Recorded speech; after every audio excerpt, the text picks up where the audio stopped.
কাতারের রাত ছিল পূর্ণতার। 2026 হতে পারে উত্তরাধিকারের। বিশ্বকাপ জেতা মেসিকে অমর করেছে, কিন্তু বিশ্বকাপ ধরে রাখা সেটা তাকে বসাবে ফুটবলের এমন এক সিংহাসনে যেখানে ইতিহাস হয়তো দাঁড়িয়ে সেলুট দেবে দ্য আলটিমেট গোট বলে। আর সেই মিশনের আগে মেসি করছেন ঠিক সেটাই যা কিংবদন্তিরা করেন, শব্দ কম ঘাম বেশি।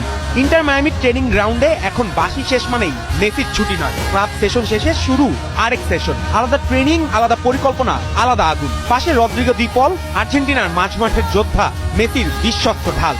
ডিপলের ভাষায় 2 থেকে 3 মাস ধরে ক্লাবের কাজের বাইরেও দুজনের বাড়তি ট্রেনিং চলছে। নিজেদের সেরা শারীরিক অবস্থায় নিতে তারা নিজেরাই নিয়েছেন ডাবল শিফটের সিদ্ধান্ত। মানে 2026 বিশ্বকাপের প্রস্তুতি শুধু ড্রেসিং রুমের আলোচনা নয়, মায়ামির ঘাসে ঘাম হয়ে ঝরছে প্রতিদিন। আর এই ঘামের অনুবাদ দেখা যাচ্ছে সংখ্যায়। MLS মৌসুমে মেসির 14 ম্যাচে 13 গোল, 6 অ্যাসিস্ট। শুধু তাই নয়, মাত্র 64 ম্যাচে MLS নিয়মিত মৌসুমে 100 গোল কন্ট্রিবিউশনে পৌঁছে করেছেন দ্রুততম রেকর্ড। এর আগের রেকর্ডের চেয়ে 31 ম্যাচ কম।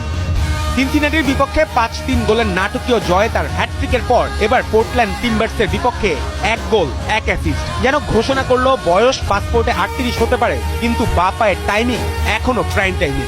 মেসির বডিগার্ড খ্যাত দি পলও পিছিয়ে নেই। মৌসুমে তার নামের পাশে 3 গোল 7 অ্যাসিস্ট। বিশ্বকাপের চূড়ান্ত দলের জায়গা পাকা করতে হলে শুধু পুরনো অর্জন নয়, দরকার বর্তমানের প্রমাণ। আর মেসির পাশে একই রুটিনে নিজেকে পোড়ানো মানে শরীরের সঙ্গে মানসিকতাকেও চ্যাম্পিয়ন মোডে নেয়।